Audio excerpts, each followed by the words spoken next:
Oh, hello and welcome to a very special episode of the Player One podcast, talking all about the Xbox One reveal, which happened earlier today.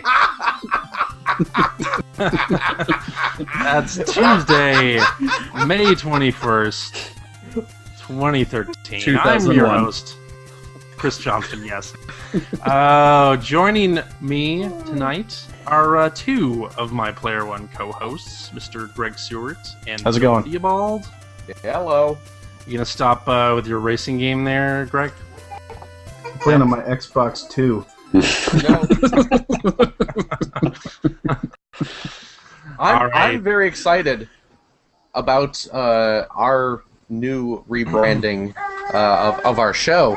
Finn's pretty upset Finn's about very happy about it. From now on, of course, we will be known only as Player One. And we have the fantastic benefit of while you are listening to our podcast, you can turn on your television and watch TV at the same time. Or play a video game at the same time. Yeah, while you're podcasting, you can. I like to think our short name for our podcast is now Pwn. Yes, all right. So, and with us for this very special episode is friend of the show, the host of the Press Row podcast and freelancer/writer extraordinaire, Rich Grisham. Well, thank you. I could not be more excited to be here. This is great. Thank you for having me. Absolutely. And rounding out the fifth chair today from the For Your FYI podcast from For Your Vita Hype. You may have known him from there. And message boards / internet snark posts everywhere, Mr. Pete Dodd. Hi. Thank you very much for including me. So, Xbox that was an amazing One. rec, just so you know. Hey, Why don't you CJ. pause your video game? Hey, CJ. Good Lord, yeah. What's up? Is that a Toy Fair magazine exclusive Pin Pal Homer figure on your shelf behind you? Is that the nuclear Homer? Burns. That's Burns. Oh, that's Pin Pal Burns. Okay. Yeah. All right, come on. Let's get serious. Let's get serious here, folks. Every week I see something new on your shelf. This is not a podcast for joking around and being funny. I don't know. I saw a pretty funny press conference earlier today. Yes. So Microsoft, of course, unveiled their thing, whatever the hell it is. Thing. So I want to start by asking, what were your expectations going into the event? And we'll start with Mr. Rich Grisham. My expectations were that they would do a little bit more than Sony did by showing the machine, showing the controller, talking technology, that they would go heavier on the games, despite the sort of what a lot of people thought. And so clearly those expectations were half met, because I thought they certainly did a nice job getting the hardware in front of people, but as everybody in the world has commented, there was clearly a lack of games, and I'm really hoping they were going to go against the grain with what the general consensus was. Alrighty, Pete Dodd, what were your expectations? My expectations were that it was going to be exciting. because they had all of this time since the PlayStation 4 reveal, and it's and they made us wait, and they made us wait, and they made us wait. And they also delayed their announcement, right? They were supposed to go and do this in April. Right.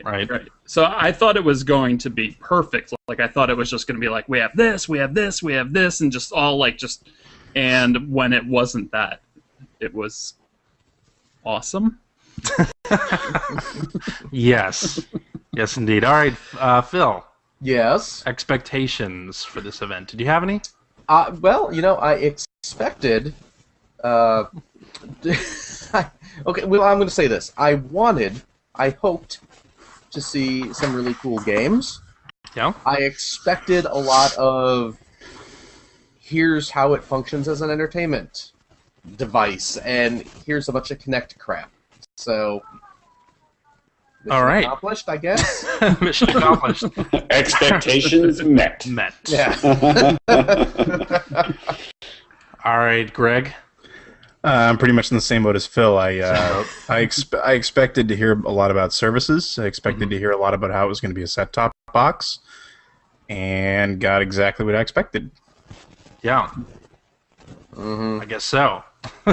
So, as for me, No one asked you. oh, Hey, CJ. damn it! Yeah. What did you think? Oh, there you go. What were my expectations? Yes. Is that the question? Sure. Okay. I expected to hear a lot of, I guess, answers to some of the things that Sony put forth during their press conference. The streaming games live, the Gaikai stuff, a lot of the social features of the system. Because Xbox Live, to me, like when they introduced the 360, it was all about your gamer profile and achievements, things like that. And I expected to hear a lot about that stuff, and of course a little bit about the entertainment features and TV stuff as well. And I hoped to see a couple of games that I would want to purchase. But did you expect that? Yeah, I did. Really? Actually, I expected to see E3. I expected to see one exclusive game that would basically serve like Sony's Knack did, where we're going to show you an exclusive game and show you all of the features that are built into the OS that interact with this game, and this is how this game takes advantage of those features, and this is why you want an Xbox One.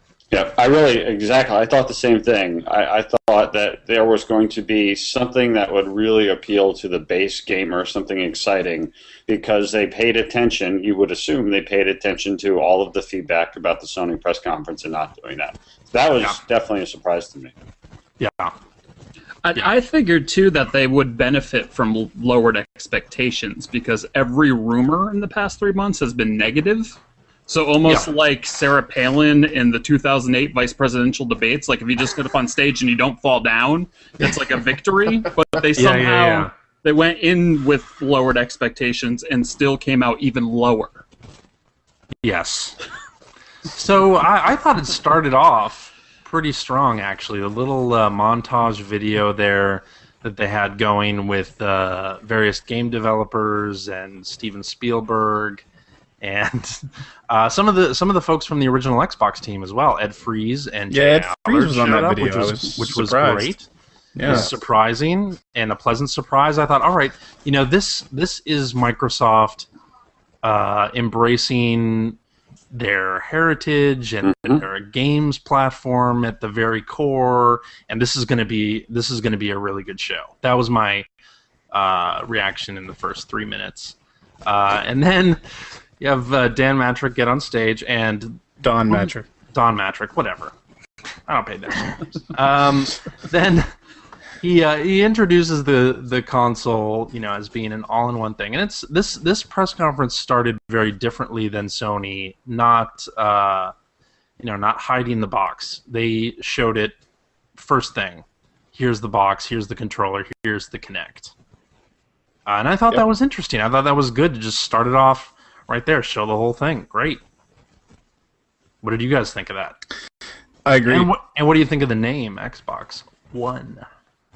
I can't get past the fact that me and every other gamer I know has been referring to the first Xbox as the Xbox One for 7 years now. Yeah, exactly. And I just can't get, every time they mention it, even in the conference, it just, for some reason, there was like a twinge where it's like Xbox One. Yeah, it's a weird name. It makes sense, I guess, but it's still a weird name.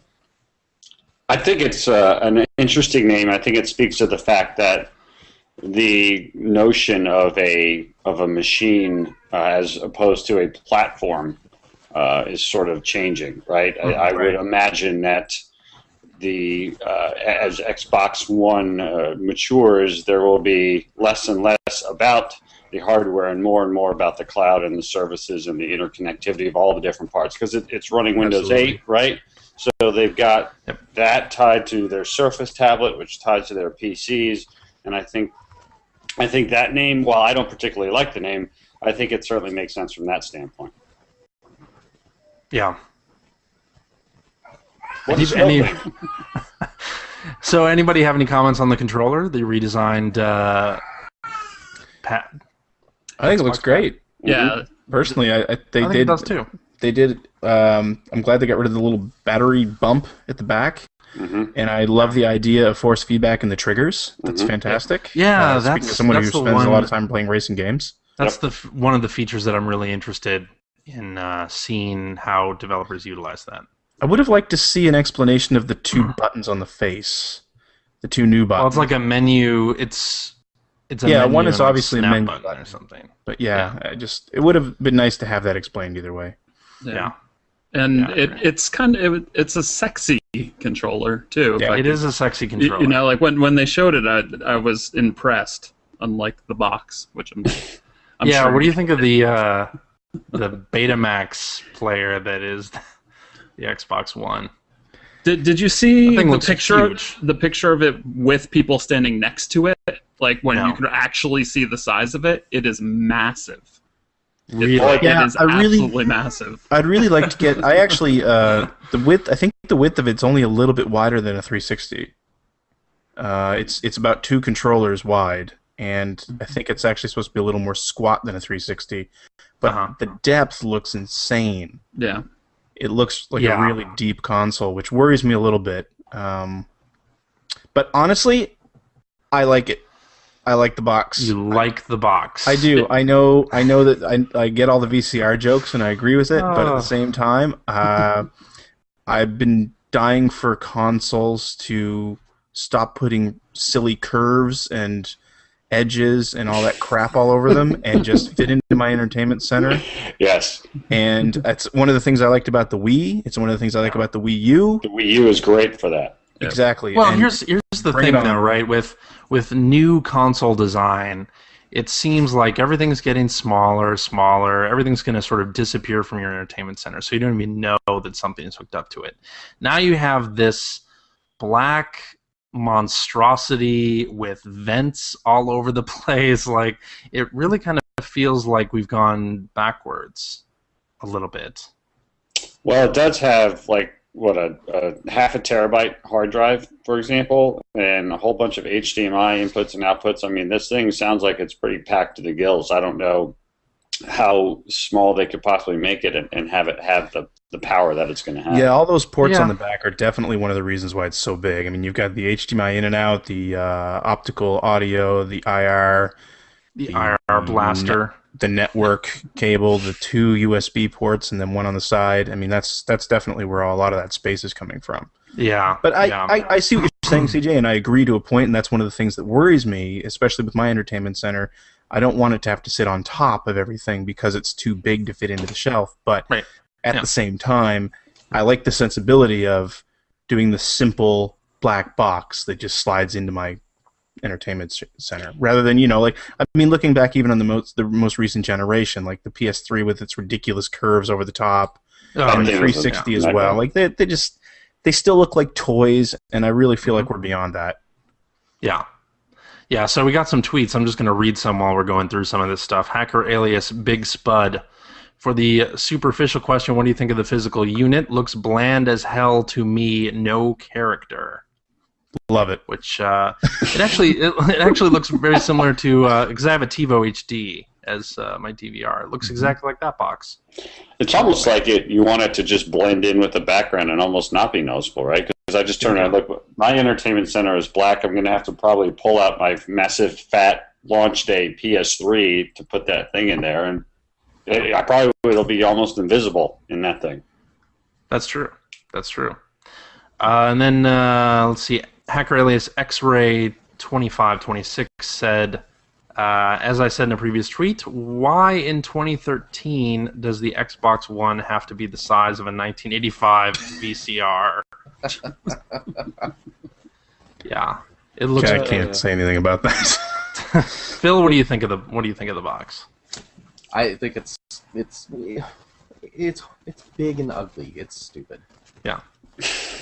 Big, ugly, stupid. Big, ugly, stupid. Yeah. I mean, it's exactly. Like, you know what? I already have to talk to Seward on a weekly basis, whether by some sort of mechanical approximation.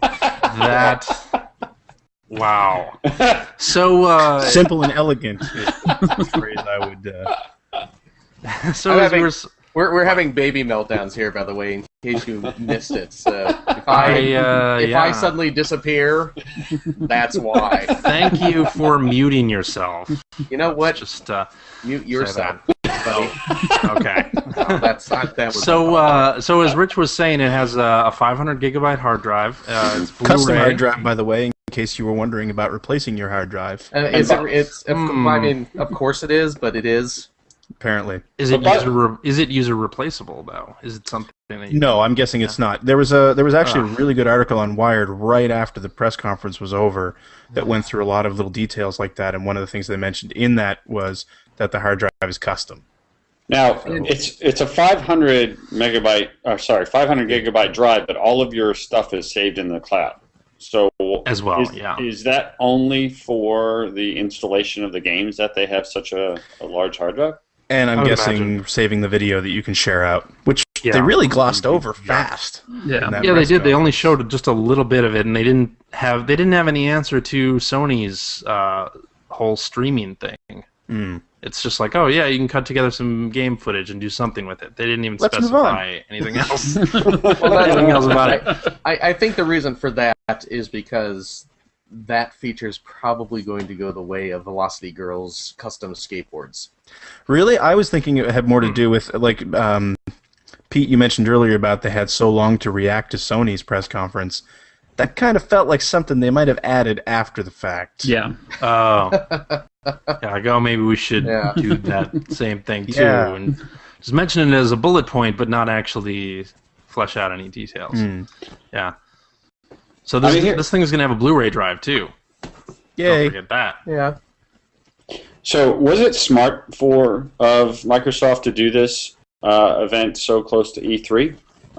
Because they clearly had to gimp a lot of their presentation for this. Should they have done all of this at E3 and completely stolen the event, or should they have within a week or two of Sony done this? What would you have done? I'm actually glad they did this beforehand because this gives them a dry run.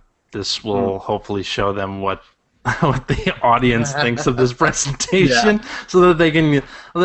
I mean, hopefully they've gotten all this entertainment stuff out of the way. Then they can really use E3 to talk about the games, which is supposedly what's going to happen. But they better do that.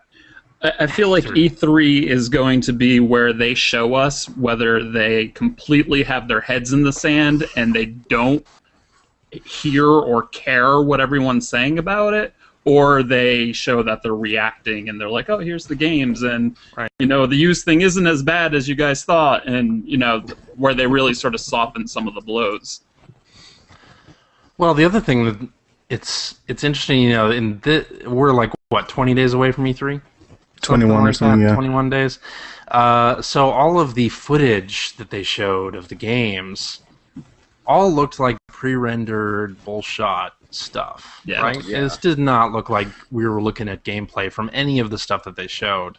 No, I was really disappointed in particular the Call of Duty thing. Not so much. I mean, I was disappointed in the fact that look, it's Call of Duty, and now we're hearing about how much different it's going to be. But when they closed the show out and said, here's some actual footage running on actual hardware, and that's great, but then you see that it's all cinematics, and it's like, well, that doesn't really tell me anything, And it didn't even look that good.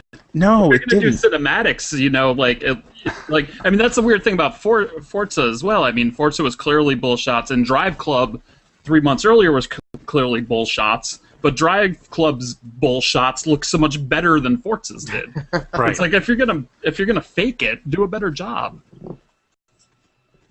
But even then, even if you want to say that it's running on hardware, the thing is that in the Forza demo, there were only 2 cars there. Right. Yeah. Right, and that's a massive polygon count when you're dropping that down from like 12. Right. So yeah, I don't know. Doing very specialized video like that doesn't really tell you anything about the system. If you brought somebody out on stage with a controller in their hands and played some gameplay, that's which Sony did. Yeah, at their that is true. conference That is very a couple of months ago, and Microsoft did not do that, which is surprising. But it's sort of alarming because shit, we're 20 days away from E3, and you don't have anything playable to show. I don't know on that. the stage. I don't know that it's alarming because of that. The other thing is that we're less than 6 months away from when this thing is supposed to launch, and this is what you have to show us.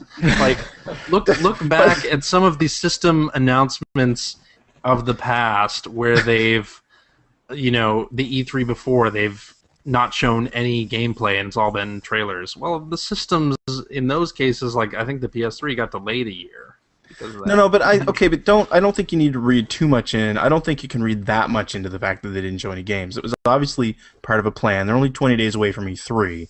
So there's a very good chance that they didn't show many games because they're saving all that for E3. They've got the hardware out of the way now. They get all those questions out there. They know what to answer. I'm not saying you're definitely wrong, but you can't read all that in. Because they said they have 15 games, right? No, they said they'd be releasing 15 games. 15 exclusive games over the next 12 months, and 8 from are Microsoft. new IP from Microsoft. Right. So you have 15 games to show. And you Not show necessarily. 2 of those revealed. It's like, are you going to show the other 13 at E3? Like you really could have spaced that out a little better. I agree with what Greg's saying, though. I mean, this could be their plan, and they may have a lot of games to show. But I agree with what you're saying, CJ. Like, even if this is their plan, it was a dumb plan. Oh yeah, It's a dumb plan. Don't get me wrong. Because nobody is happy right now. I mean, like people that in my Twitter feed and whatnot that absolutely just love everything that Microsoft does. Even they're not happy right now. No. So sorry, just to go back, CJ. Just one thing that I thought was the unintentionally most hilarious part of the whole thing was at the end when Don Matrick built up to the big, and we're pleased to announce that the system will be released, and there was this pregnant pause, and I don't know if I made it up or not, but there was this pregnant pause, and then they zoom out and it says later this year. Yeah. You're not announcing that. You've said it 5 times in the past hour. I actually thought for a second there, before the show, I didn't think they were going to announce date or price. And a lot of folks are like, oh, they have to announce the date and the price at this thing and blah, blah, or at E3. And I never thought that they would announce either of those things either at this event or at E3. But for just a split second, exactly at that moment, I thought, holy shit, they're going to do it. And based on the fact that they'd said later this year 4 more times earlier in the hour. It's they're going to draw a line in the sand and say this thing is launching on October 15th or something like that, where it would have sent Sony, I'm sure, scrambling, holy shit, you mean you're not releasing the week before Black Friday? We think? But no. It makes you wonder if there's any credence to the rumors that were going around that the whole sort of system is not as far ahead as they planned it to be at this point in time.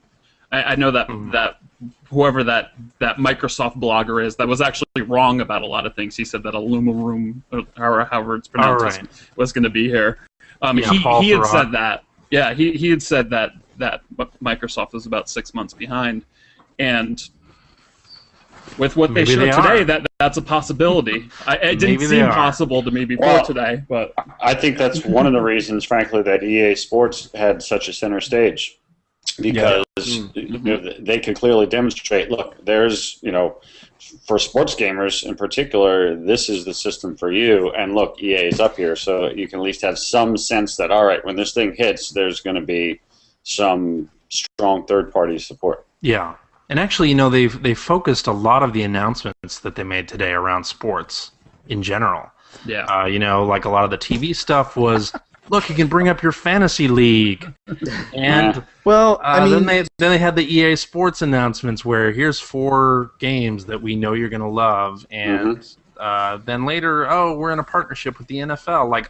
A lot of the event today was on sports. Well, I mean, sports is the last sort of broadcast event that gets any real ratings anymore, right? I mean, right. That's why people still have their cable subscriptions. That's right? exactly right. Exactly why I have mine. So live sports rules the roost. So again, I think it's a really smart decision between combining EA sports games, which EA is really the only ones who make sports games, which love them or hate them tend to be 2 or 3 of them in the top 10 selling every year, along with live sports with some exclusive content.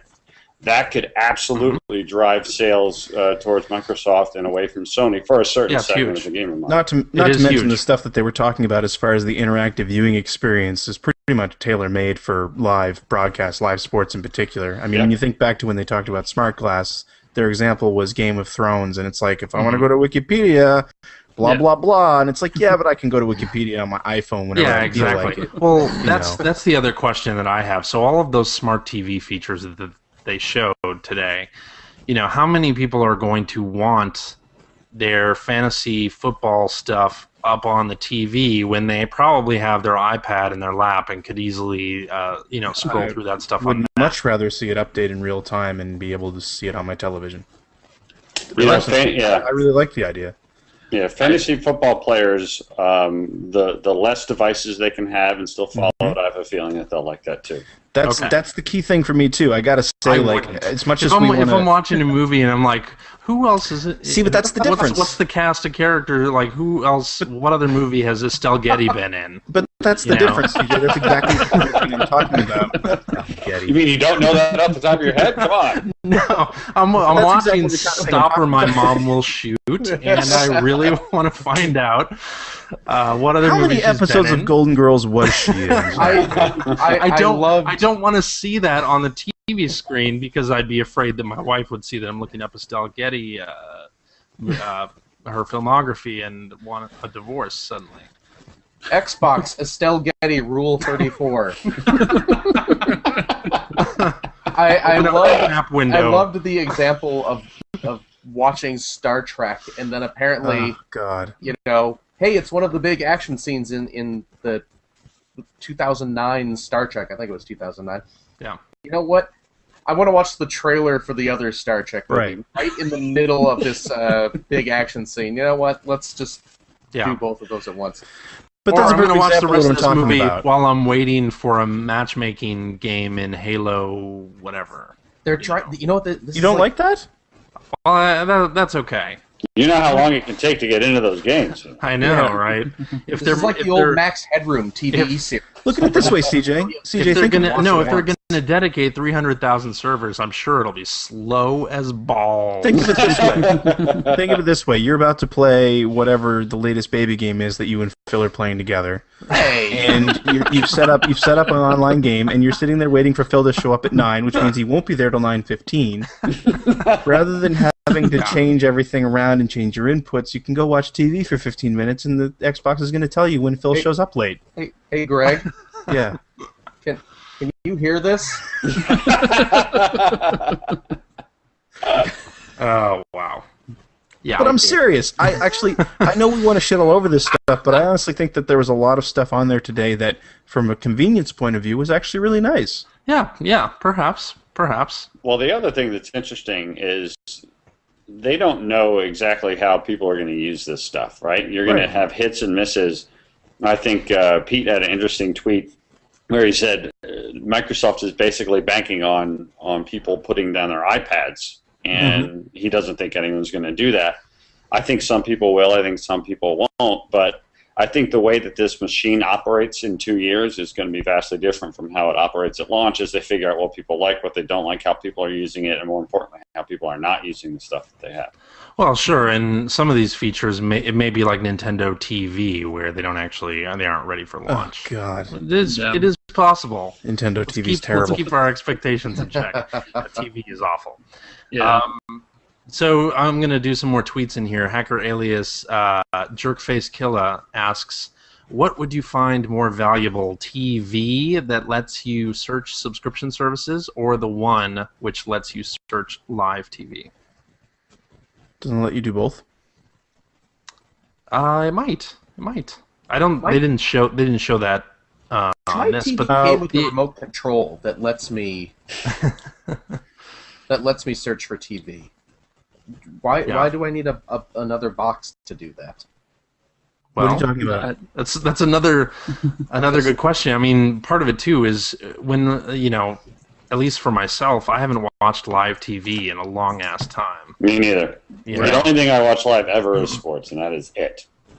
And they just announced tonight that it's not a DVR. It has no DVR functionality. Oh, really? But no DVR. So if it can't access the stuff on my DVR and show it to me, then why do I care? TJ, you're assuming that it can't. That's the thing. I am assuming that it can't. You're right. They're saying that it's going to let you give you all the commands that you would have in your regular DVR box or your TiVo or whatever. Did they say that? It's all pass through.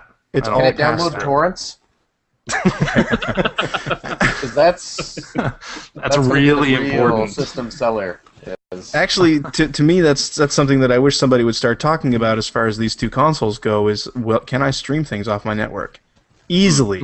Because that's not something I was able to do this generation, and it really bothered me a lot. Yeah. But no, I mean, it's just as far as the cable box goes, it's just a pass through. And that Wired article, again, it's apparently going to be set up in such a way that your touch devices, by using Xbox Glass, can basically emulate the proper remote for whatever you've got. I hope that smart glass stuff is good, because right now it is not good. It's true. See. I mean, we'll see. Yeah. They honestly don't have a lot of time to get that stuff working with everything else. So, Hackerilius Mudron says, does everyone on the podcast have a cable subscription? Does any of that TV functionality sound even vaguely enticing? I have a cable subscription, and I don't even get to watch TV because my wife and son dominate it, which is why I watch everything on my iPad and stuff. But I would love for it to be easy to either scrap my cable connection and use a device like this, but I've got 2 or 3 TVs in the house, so no matter what, even however good it is, I still got to keep my cable subscription for the other TVs I have. So, well, and that's part of it too, right? Because all of the apps for TV that are on the 360, well, some of the network apps anyway, require you to have a cable subscription and for you to enter in those credentials to even watch on the Xbox. So that's one of the things that kills those apps in general. Yeah, I think so. I do have a cable subscription still, although I am considering canceling it, cutting the cord. How many TVs do you have, or do you use? 2. And honestly, most of the television viewing we do now is Netflix. Mm-hmm. Yeah. So same here. I've still got one as well, or stuff that we DVR'd days ago. I've still got one as well, but it's basically for the same reason that Rich mentioned. It's just for sports. Yeah. Phil? No, you cut the cord, didn't you? Yeah, I did.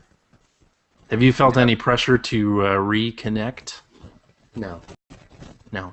Well, so the other reason I have a cable subscription is because I have, the internet and telephone through it as well. And there's, if I were to get rid of one, the other two would cost more. Exactly. So. Yeah, that's exactly what it is. They got me. Comcast has me. Yeah. Yeah, Pete, you have cable? I do now. I actually went about 1.5 years just doing streaming services, and I just got a deal, like Rich just said, where it actually my bandwidth went up and price went down by adding cable TV to it. So I have it again, and I wouldn't even plug this thing in. Like if and when I get the Xbox, I wouldn't even plug it into it. I really? I don't think I would either. It's not. I get that there's people out there that are excited about it. Like, I'm not dismissing it as a feature, but for me personally, it does nothing for me. It's just not my thing. Well, and they also didn't show like a remote controller or anything, right? Like, because there won't be one. Yeah, there won't be one. You gotta do this. You gotta talk to your. Oh God, that's a whole other conversation. But I will say, like, I'm not necessarily really excited about it. But if I do get a one, I will hook my cable box up through it. I mean, there's a certain level of convenience with that I'm actually kind of happy about. Right now, I have everything running through an HDMI switcher, and if I want to use the PS3 or the Wii, or I want to watch cable, I have to go through that switch box first, which is another remote, or God forbid, walk across the room and press a button 2 or 3 times. But honestly, for me, the fact that I can run this thing through my Xbox is one less HDMI cable I need to worry about, which is nice considering I found out I have to keep my PS3 hooked up for another year. Yeah. Thank you, Gran Turismo. And another thing is that the convenience will be something that works. It for me works in the Xbox's favor because I'll always have it on. Really, if that's the way it ends up working, and if I'm not playing games but I'm watching television, it'll probably be through the Xbox if the service works the way it's supposed to. And if that's the case, there's a much better chance that I'm gonna go mess around on the Xbox during a commercial or whatever. Yeah, speaking of the Xbox being controlled and TV being controlled through Kinect. Did you guys see the story that I think Polygon posted?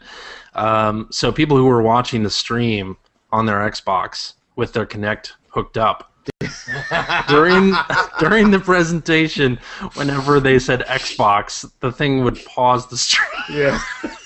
So we're waiting for input. Which just cracks me the hell up. The Kinect thing scares the crap out of me. But the other thing I'm looking forward to then, because Greg, in the background there, you've got all your systems. So when we're talking on an episode about the Xbox, it's gonna be great to watch it turn on and off and on in the background. Oh man, that's gonna be good. The Kinect thing scares the hell out of me. I mean, the tech that they showed for the Kinect in that Wired article, I really suggest you go look at it because they've got some good video on there as well. But controlling the thing with the voice and like especially the handles thing, that seems like something that'll go away pretty fast. Yeah. Like I think now, even with the Kinect hooked up before, when my couch was a little bit closer to the TV. If somebody decided to lay on the couch, the Kinect saw that, and it always assumed that it was trying to pause the game or something.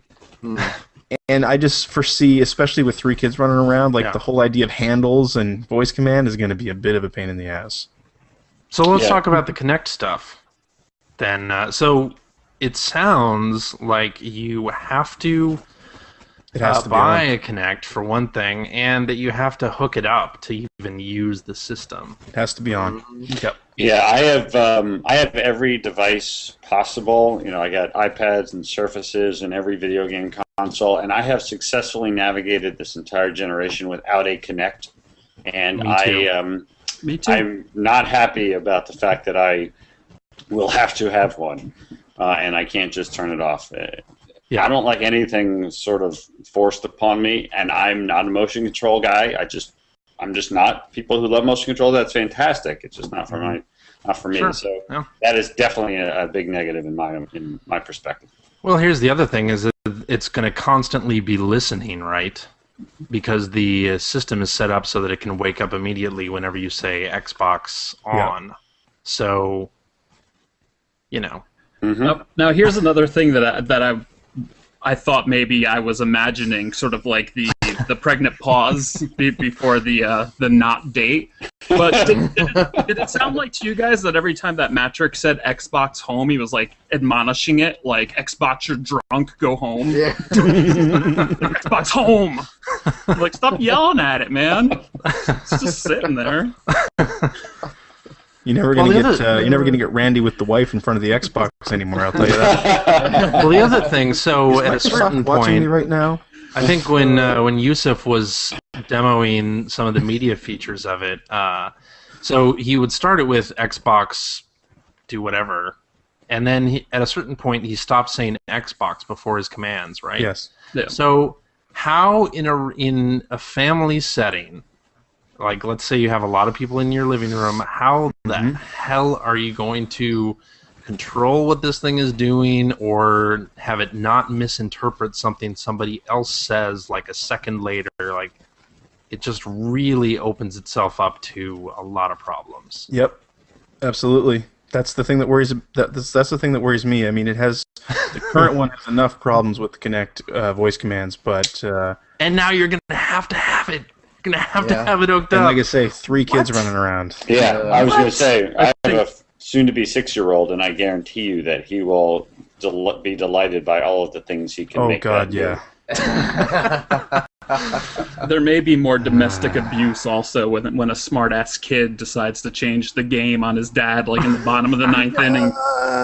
That's right. Now they're saying that it's going to be way more intelligent with being able to recognize specific voices. Oh, come on. In a crowd and stuff like that. Come on. Yeah. Right. Whatever. Whatever.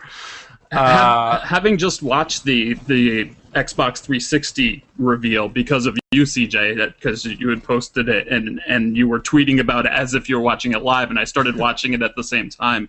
I think one of the things that I took away from it, and I'm sure you did too, is that half the stuff they said didn't ever end up happening anyway. That's right. Yeah. Right. It's half bullshit, and it's half and maybe the other half will work.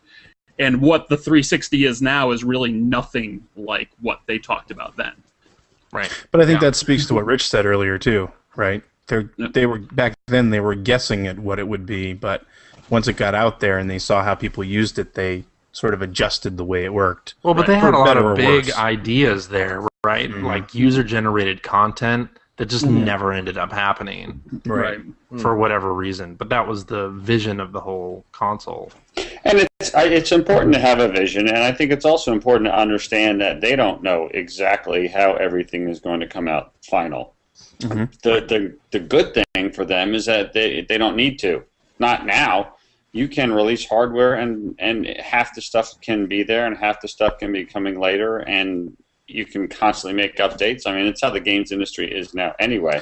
Right. Yeah, but at a certain point, people get sick of that, right? Oh, yeah, Look at what happened with the Wii U. You know, oh my God, I can't watch Netflix on it. What the hell?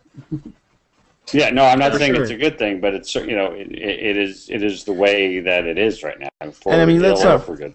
Let's not forget. I mean, Sony is kind of in the same boat because I mean they had Dave Perry out there talking about all that great sharing and watching over your shoulder and all that stuff, and that all sounds wonderful. But how much of that's going to be running or even happen at all? Yep. Right. Yeah. What happens when 1 million people decide they want to stream their games all night long at once? Like that's just going to be it might get a little bit ridiculous.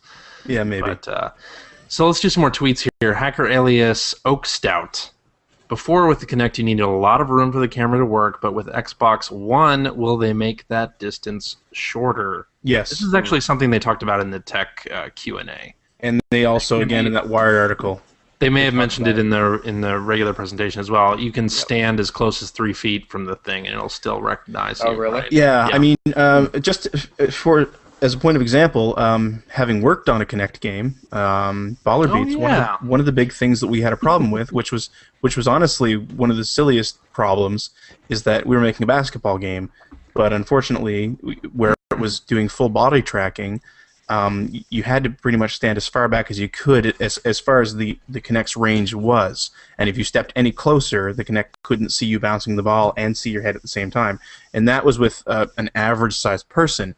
You get a basketball player to stand in front of it, and good luck. The thing could not see anybody over 6'2" or something like that if they're standing straight up, right? And it also dictated what we did as far as moves go, because you couldn't do a lot of moves where you put your hands over your head, because the system would lose your hands and lose the ball. Right. So that was at the greatest range that the thing had.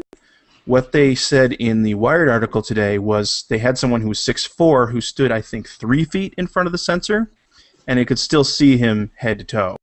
And That's he pretty could awesome. raise his arms. That's great. So they've definitely changed. They've definitely widened that point of view a huge amount.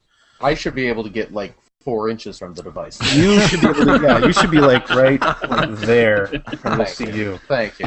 The big problem I have with the Kinect is that I don't want to have to put something in front of the TV. Like I really don't have a good place to stick a camera. I just don't. And my living room is not set up the right way. The TV is not in the center of my living room. It's in a corner, sort of off to the side. So I don't know how the hell this thing is going to work for motion games. I mean, I guess I'll use it for, signaling to flip to the next trailer or do whatever the hell. But yeah, I'm actually I was hoping that it was going to be designed in a way that I could put it downstairs, because I have in our family room we have the TV mounted on the wall, and we've actually got the cable box in the basement, and we've got it, so you don't see wires or anything like that. So I was hoping somehow that there would be a way that I could elegantly put this thing somewhere where it doesn't look ugly, but it does not appear. So I'm going to have to bring it. It'll be like the rest of my consoles here in the office, which means I will only play it, late at night, and it won't really be integrated into the family situation like Microsoft apparently wants it to be. May I suggest a two-way mirror? How do you know I don't have one of them already? Yes. So should we talk about backwards compatibility for a second here? It'll only take a second. It'll only take a second. Well, Microsoft not doing it. All I've got is Pete's image on the screen here. It's really white. There we go. Oh. Sony not doing it. Microsoft not doing it. I guess, what do you think? Like, they're not even Microsoft not even doing it for digital titles, so all of your XBLA titles go bye-bye. Although I guess you will be able to bring over achievements and your gamer profile, which okay. It's a good thing Sony made me stop buying XBLA games years ago, so it's not really going to hurt me. Yeah. Dun dun dun. Well, I mean, if you're even planning on buying an Xbox One and you have a 360, yeah, it's not encouraging you to buy any XBLA games from now until November. Yeah, right. Agreed. Unless you want to leave your system hooked up forever. I'm still waiting to find out whether all my PlayStation Plus games are going to work on my PS4. I'm guessing they won't. That's to me a much bigger concern because I have a lot of those. Yeah, Hagrelius Real Jeff Solo asked, does neither system having backwards compatibility in any capacity, does it damage your interest in XBLA PSN games? I feel burned. Well, you should, right? I mean, I don't know that you should. I don't think for a while there's been any expectation that those digital titles would move forward, even though I think in a perfect world we would like them to. For people like us, maybe. Well, yeah. Good point. Well, that's the strange thing about this generation, right? I mean, for the past, I don't know, I guess 2 or 3 generations now, maybe just 2, but a lot of years, we've been sort of expecting backwards compatibility to just be a feature, right? And now neither Sony or Microsoft is doing it. Well, at the beginning of the last generation, it was a big feature. I mean, it was a big selling point on all 3 systems at one point. Yeah, and I think it is a big feature for about the first year of any new system. Sure. Because you feel like you've invested a certain amount of money in the previous generation. You don't want to suddenly be told, well, we're wiping the slate completely clean and you have to buy everything.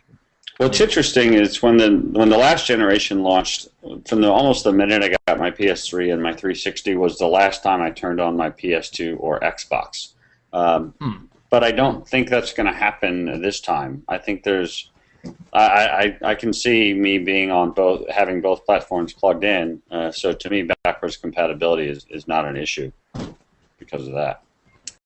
Yeah, it's not an issue for me either, and this is going to be gross. But I actually have over 250 PlayStation 3 digital games. Wow. At one point, I was buying every game that came out every week that was like $10 or less.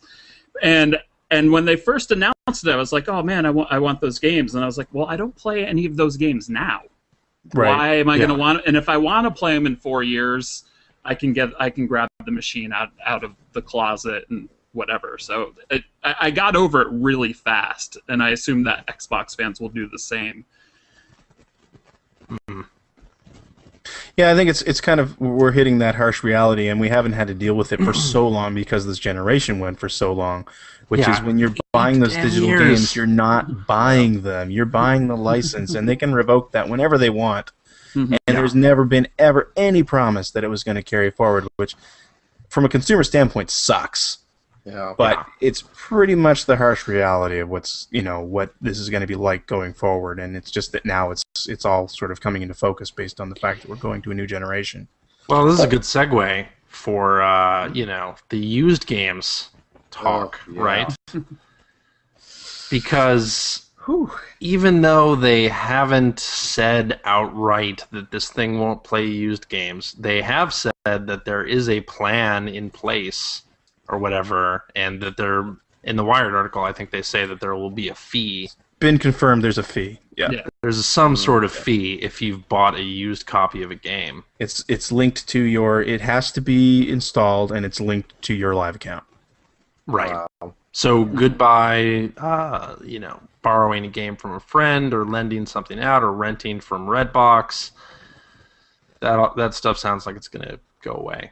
Or you're in some ways penalized with a two-step payment process for wanting to buy a game used. Like and GameStop a certain amount and then Microsoft another amount. The biggest fans are penalized the most too. I mean, I have 2 PS3s in my house. My wife has one and I have one, and she loves God of War games. So I buy God of War and I play it for a while. Then I take the disc out and I give it to her, and then she plays it for a while. And to not be able to do that, or for her to have to sign in on my account, which I would assume would bump me off of my system completely, that's just. And so if I'm gonna spend $800 or $1,000 or however much it is to buy 2 of these things, and then you're gonna charge me twice for the games too, it's like the most hardcore fans are who are getting screwed the most. Yeah, but what if you look at it? That's concerning.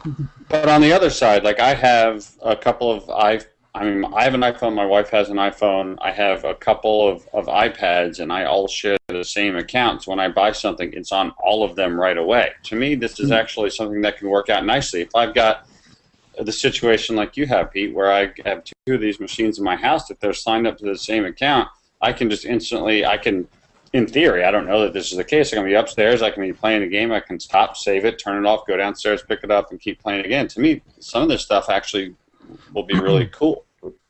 I think the dual sign-in is the big issue there. If they don't make it so that you can't sign in on more than one console at a time, then that shouldn't really be an issue.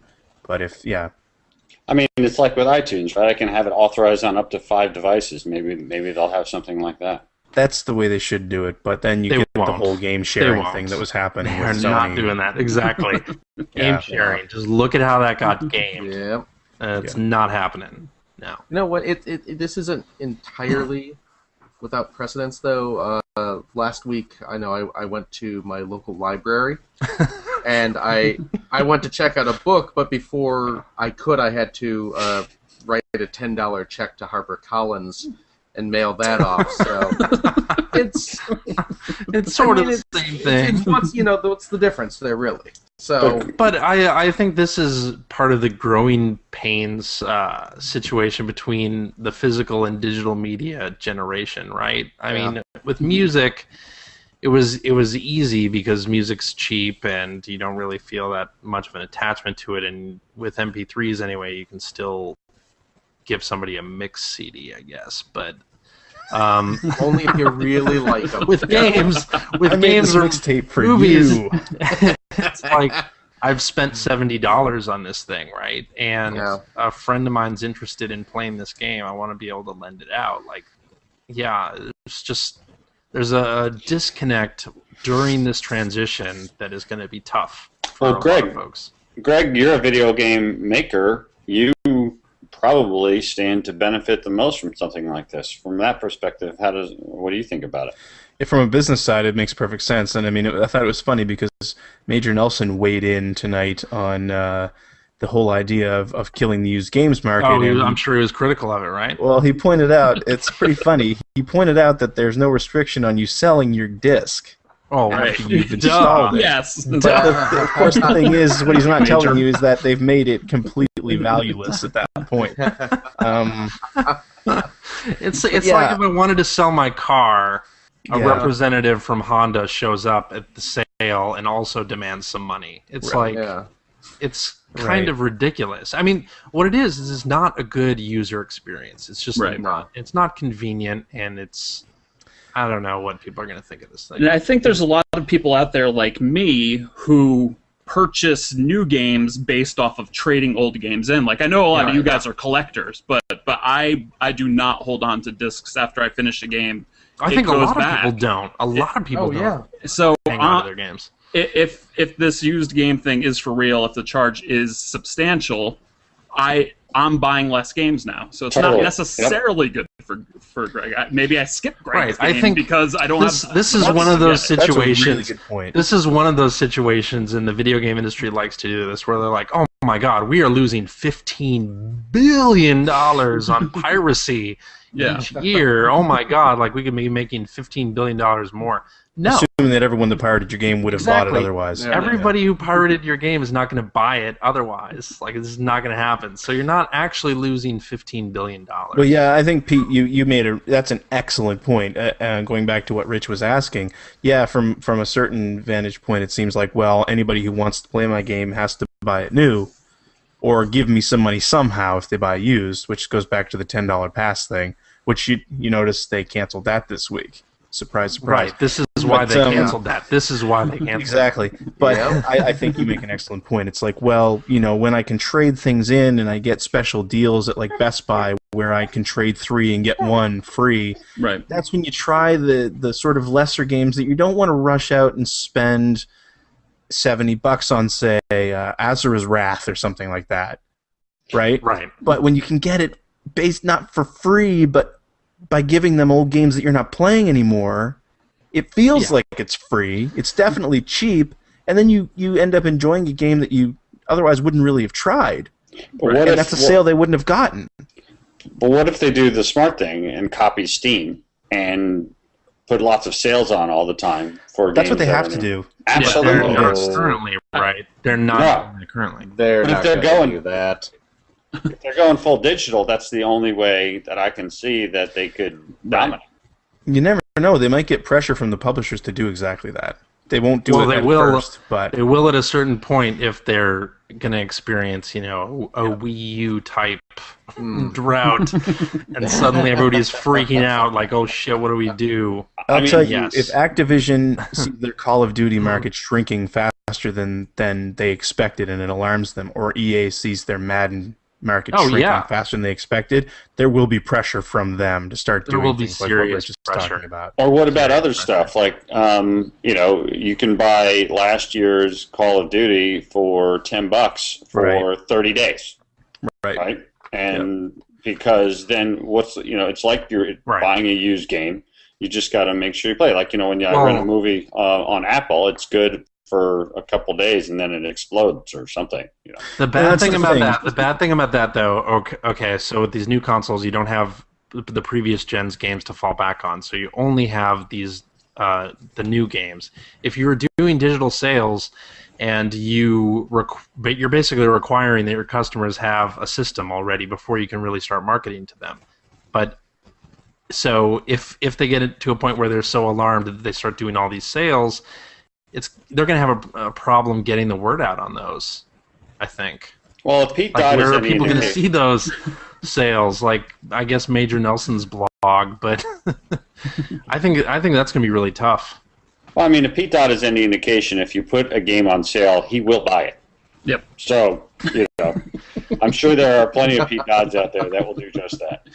They sort of have this trouble in this generation, right, where they have digital games and they're not running a whole lot of sales on them because they also have retail copies that are out there and they can't undercut their retail partners, right? Yeah. So if you get into a situation next spring where nothing's selling and retailers have all these games on the shelves and Sony or Microsoft wants to do a digital sale, like, how does that work? Like, how does that piss anybody off? Like, it definitely pisses them off. It's going to be a big machine here that's going to be interesting to watch work. Yeah. Let's be honest. But by doing what they're doing, Microsoft's already taking the bottom out of the used game market anyway. So they've already pissed off GameStop. Really, they've killed any value that was there, and it's pretty ominous that Sony isn't rushing out and saying, "Hey, we're not going to do that." Right? No. So that's because they want to do it too. That's because publishers, game publishers, want it. Right. Big, Sony did say that they're not going to block used games, but Sony also has always let publishers do whatever they want. Well, that's the same thing. Microsoft isn't blocking used games here. That's the same thing that Major Nelson said, right? Right. We're going to let you sell your games. Yeah. Yeah, maybe it's just blind delusion, but I'm hoping that all of this actually winds up working in favor of us with new ways to buy games or play games that are different than the way that we've done it in the past. I think it doesn't. They're nuts. Right. Well, the other thing is hopefully it allows for more varied price points, right? Absolutely. Exactly. If it turns it into Steam, then it's a win, and if it doesn't turn it into Steam, it sucks. Yeah. And I think if it turns it into Steam, it's a win for the publishers too, really, because one of the biggest problems with the AAA games and retail in general is that unless you're a super massive hit, all your sales are in the first month, and then the game's dead, right? Yep. Pretty much. So I mean, Steam has proven that you can create much longer tails on your games. At retail, not right now, but so it should work out for them too. Yeah, I mean, to me, the blueprint is there, right in front of everybody's face. To do anything different is crazy. Right. Yeah. And on that note, I was surprised that they didn't unveil any PlayStation Plus like service, because they did say that this was going to be all about the services and stuff, and none of the services really had to do with games.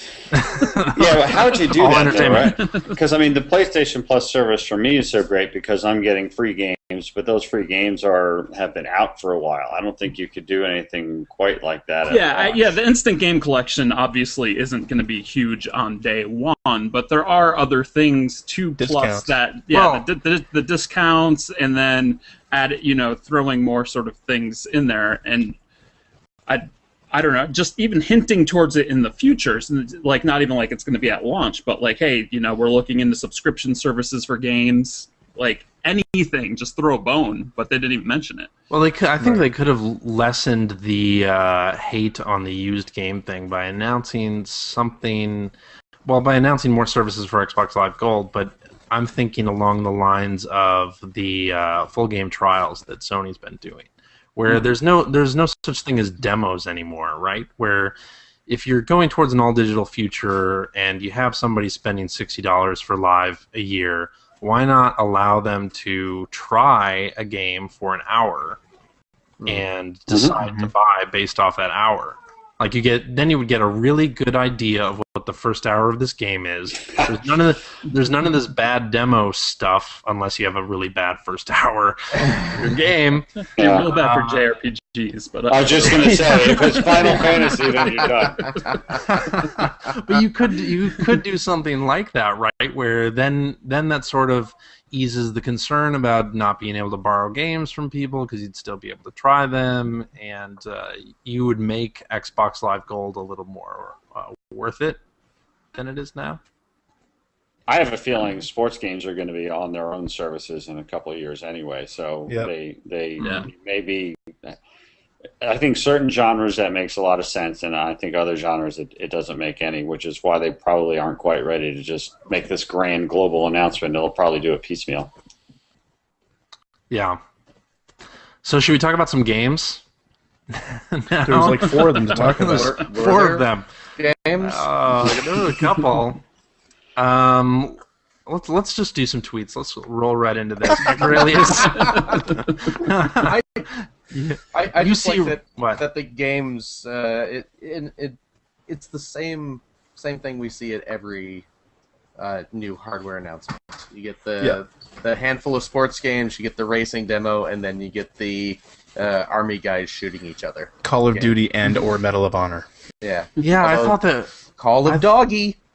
Huh? Everyone's excited. Did that 5 years ago. Yeah. I like that game when it was called Shadow Dancer. My favorite part of that today too. My favorite part of that Call of Duty thing was when they were talking about. So it's Call of Duty Ghosts, which is a multi-platform game, and they're talking about the Xbox One version and how they can do interactive smoke. Yeah, what is real quick, the CJ? fish, like you can get them out of the way. It's like, who cares?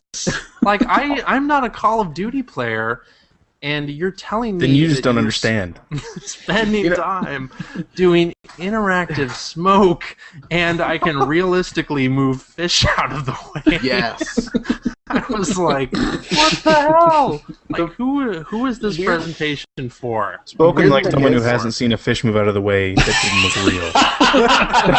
Okay? Who is CJ? this? That's not the natural way that fish would move. For the record, when you mentioned that, here's the Call of Duty Ghost coming out for Xbox One, there was a brief, like, half second where I thought, no, we're talking about the new Xbox, and then it hit me. I was like, oh, crap, no.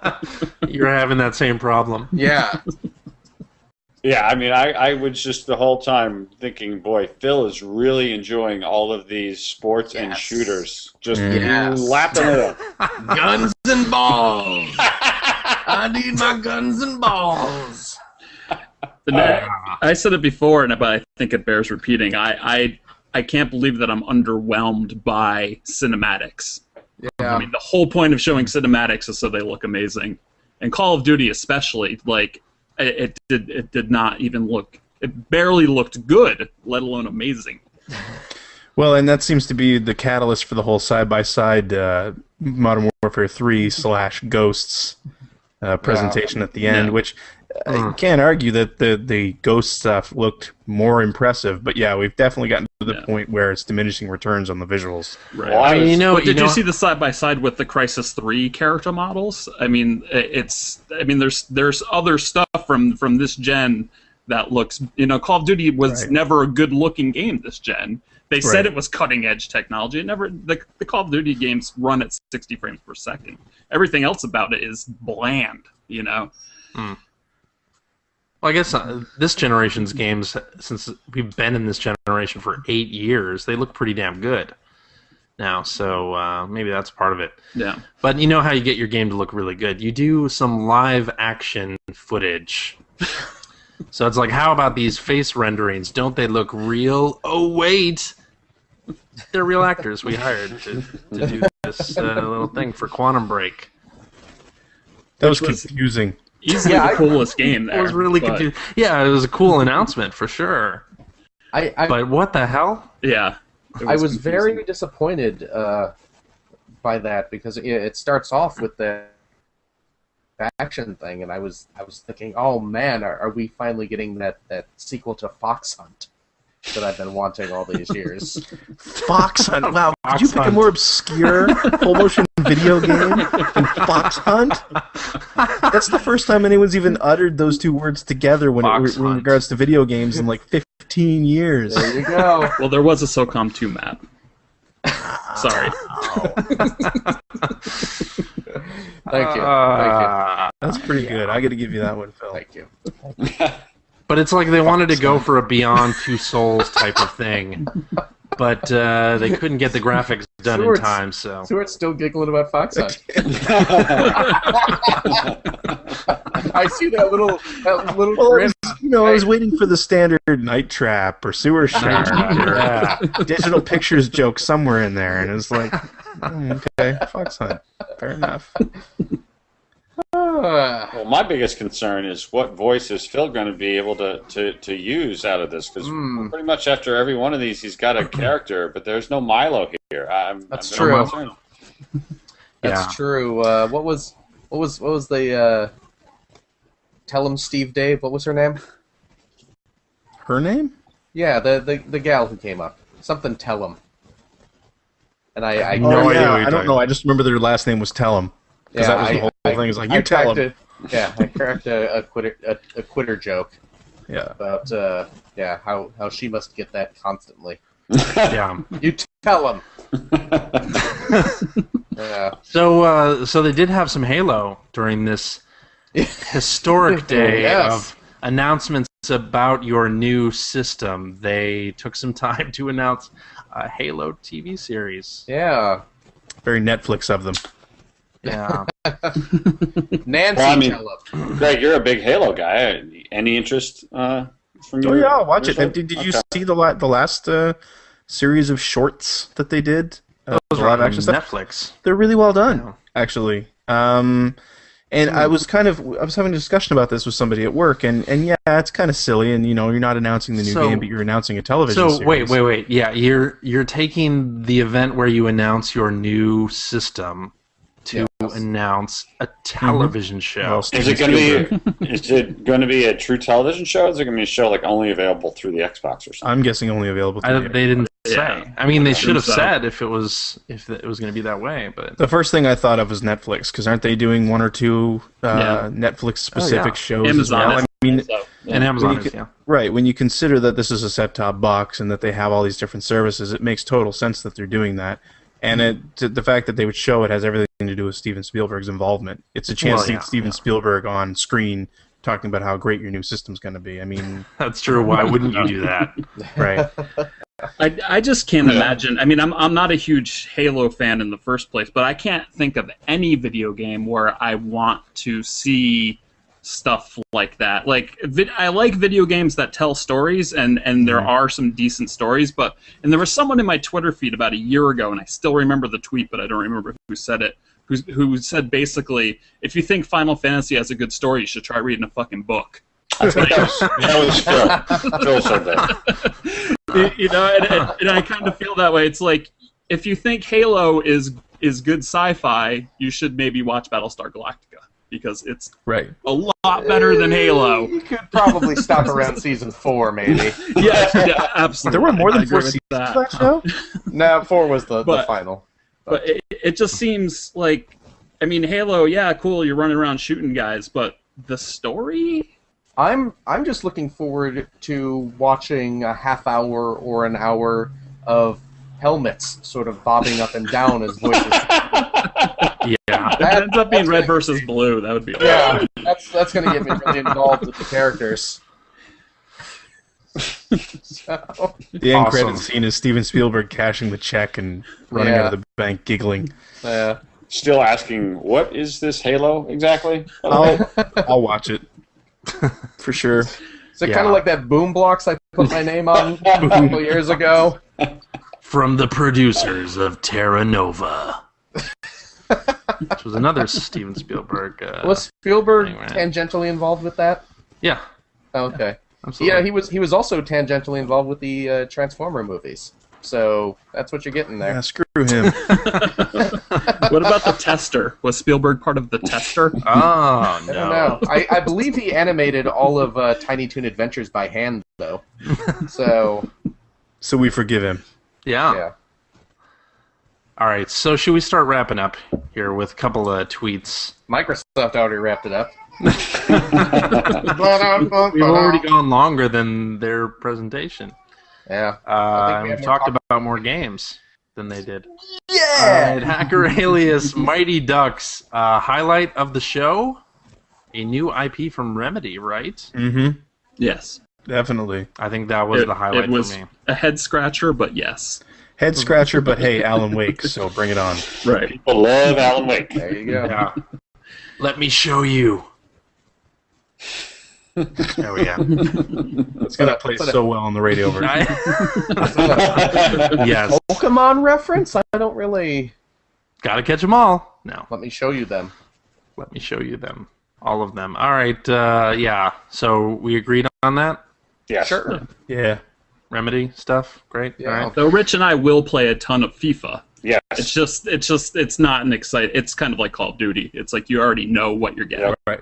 Well, will that be on the Xbox One or will it be on PS4? That's the real question. It'll be on both. Yeah, it's on both. Well, I mean, where will you be playing it? On both. Yeah, buy two copies. Yeah, no, that's a great It was question, really good. because it certainly early indications are, as a sports fan, that the Xbox is going to continue to be my platform of choice. It's my platform today only because that's where all of my online leagues are based. But if EA has more good stuff with Microsoft than they do with Sony, that'll certainly nudge me in that direction. Sure.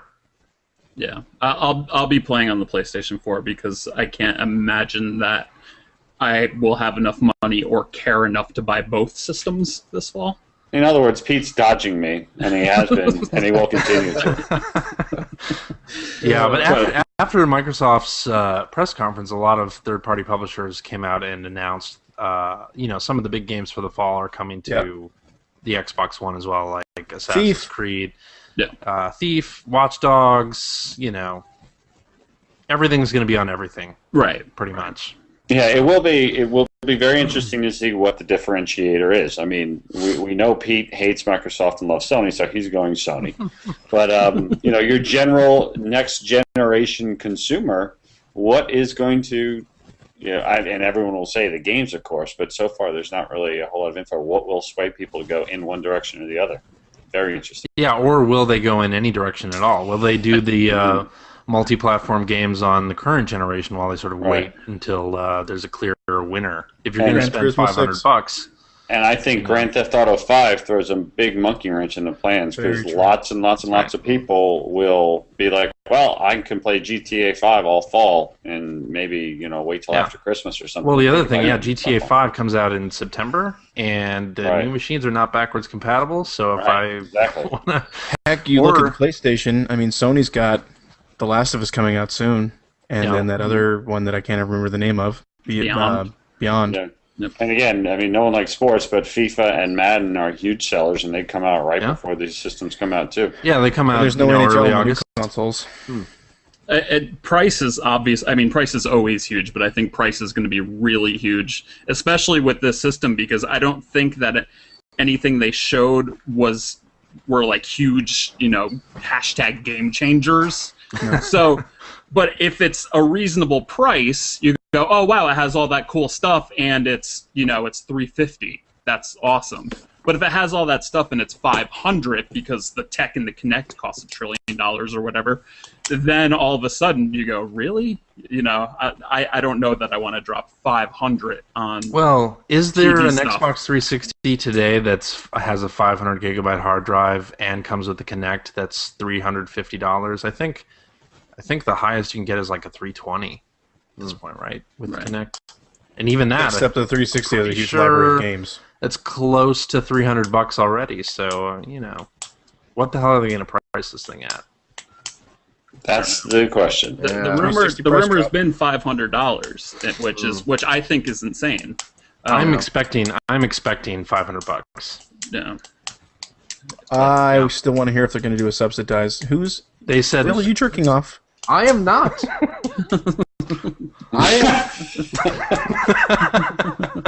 What's that on your hands? I'm still waiting to hear about the subsidized model. Well, but they said, Paul Thurrott said that that's not happening anymore. Right, but he was wrong about Aluminum Room. So what does he know? Yeah, exactly. I want an official word. All right, so Hacker Alias Clive Farr asks, was that terrible or just awful? Terrible. It wasn't great. I wouldn't say terrible or awful. I think it was meets expectations.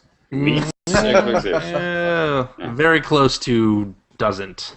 What I'm hoping, and what I think everybody's hoping, is that after E3 we don't ever talk about this event again, and we just talk about all the games that we're going to be hoping. Let's hope. Yeah. The thing about it, like while it was happening, all I could do was just shake my head, like looking at the clock. We're 45 minutes in, and we're still talking about entertainment stuff, and they haven't shown very many games. It's just like, what the hell is going on? And this is every one of these events now. So, are we just completely wrong, or does the vast majority of people who are actually watching this, is this what they want to see? Are they excited and we just don't get it? That's the question I'm asking myself, because how many of these in a row do we need to watch where we can sort of rehash the same sorts of problems with these things? Maybe we're not who they're talking to. I don't know. Maybe, and I think you could say also that these conferences don't really matter in the grand scheme of things, because you had Project Natal and the first Kinect E3 showing that they had with the Avatar's foot thing. That was disappointing as hell too. Well, bam, and it didn't really matter. Lots of people bought Kinect, and the mainstream press was on board, and that's all that mattered. Yeah. Yeah. Absolutely. Yeah. Yeah. I think Wii U fans probably should be the most excited right now, because the entire internet has been ganging up on them for a good couple months, and in the past couple of weeks it's gotten even worse. And the internet at large, or at least like I'm active on NeoGAF, I'm on Reddit, like everywhere thought that this thing was a disaster. So, like if you're a Wii U fan, you're going to get a couple weeks where people aren't going to be making fun of your system. So, well, here's the thing for Nintendo to do. So put out like a full page ad or whatever that used games. Come on, and backwards compatibility with your previous library. All right, let's do this. Takes us 4 hours to set it up. Well, damn it. And 2 consoles plugged in. True. Details. True. All right, hacker alias Drew Stick says, despite the negative internet reaction, do you still expect it to succeed due to the Xbox Live sportin'/shootin' demographic? That helps. Yeah. If the market was the same as it was like 6 years ago, I'd definitely say yes. But I think that it's totally outside of that, too. I mean, I still wonder in this time where we've got all the iOS and iPad stuff. Yeah. Are either of these consoles going to succeed? Here's the other thing, Microsoft is banking on a lot of these entertainment features. You can buy a $99 Apple TV or Roku box or Ouya and put it in your TV and do all that. Mm-hmm. I mean, okay, it's not exactly what Microsoft is offering here, but base level. It's a good enough facsimile. It's just a matter of, people who have iPads, do they mind looking things up on IMDb on their iPads, or do they really want to use the TV to do that? And how smart is it to basically about 2/3 of what they showed today can't be used outside the U.S.? So if that's going to limit how many, do they go down in Europe? Obviously, they can't go any lower in Japan. But then if there's less systems, does that mean they get less developer support? And then, I mean, I think they'll do great in America, but is only America enough? Right. Well, I mean, it's kind of how it is now, right? Like Sony owns Europe, Microsoft owns North America, and I guess Nintendo owns Japan. So why would that really be? Speaking as someone who doesn't live in America, that's always been a big issue. I mean, whenever we watch any of these conferences, as we move more and more to service-based consoles, I see like the logo for Hulu in there and HBO Go and all that stuff. I don't have access to any of that stuff. Right. They actually did say U.S. only, too. I mean, you said you'd plug your cable box into it, but you might not be able to. I mean, I would assume Canada would be the second country, but it who knows when that is. Only America is good enough for anything. Let me just say that. The next generation starts in America. The only thing that gives me confidence there is that even the Wii U had my cable provider on TV, right? So I'm hoping that at that base level. But like all that other stuff, it's the same thing with the Wii U. Like it's got the Hulu on it and all that shit. I can't use any of that stuff. It's just sitting. It just sat there on my system until I deleted it, right? Like, yeah, that's true. All right, hacker alias Zakal asks, is anyone else bothered by the culture of gaming being one of cynicism and crass sarcasm? New consoles used to be... I'm really concerned. He says, new consoles used to be fun. Now they are just picked apart for what they are not. Like a game machine? First post nailed it. Yeah, well, I think that comes down to it, right? 8 years ago, Microsoft and Sony were selling game machines, and in the intervening years, devices that hook up to your TV to deliver entertainment that aren't your cable box have become so popular, and even those services have been brought to the PlayStation 3 and Xbox 360 and become so prevalent. Like, people will pay for Xbox Live Gold to get Netflix and Hulu on their system, which is kind of amazing. Yeah. But that's what they've seen. They've seen the power of those services, so that has to be a focus, right? they can't turn their back on that because that's what a lot of people are using those systems for now. Now, it's a question of whether those people who do that want to pay $500 to upgrade to the next thing if it's just going to be watching TV and watching Netflix and Hulu, like the same services that they can get on their current box or a $99 Roku. Right. Yeah.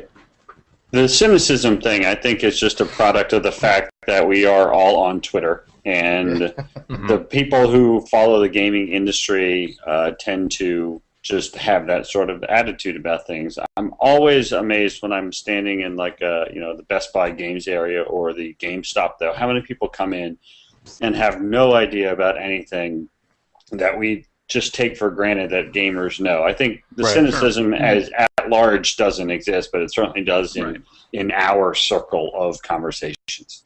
And it's also not new. I mean, system wars have existed forever. I mean, I remember arguing with kids on the playground about the NES or the Master System. You know, I mean, like this is not a new concept of like hating the rival and all of that stuff. It's just, you know, like Rich just said, we just have more avenues to do it in now. That's a good point. That is a great point. He also, Zakal also said, it's just sad. Yeah. So. Well, you know, one of the things that I like about the Player One podcast is that you guys talk about the games and the fun that you have playing the games. Just this past episode, you guys were talking about Sly Cooper, which Pete Dodd was nice enough to give me a copy of Sly Cooper, and I was actually playing it on the plane today, and the game was terrific, right? So when it comes right down to it, we play these games because a lot of them give us great experiences, and there is cynicism around a lot of the stuff, but the good games always generate great conversation and good time. Yeah. And if these things were great, there wouldn't be anything to be cynical about.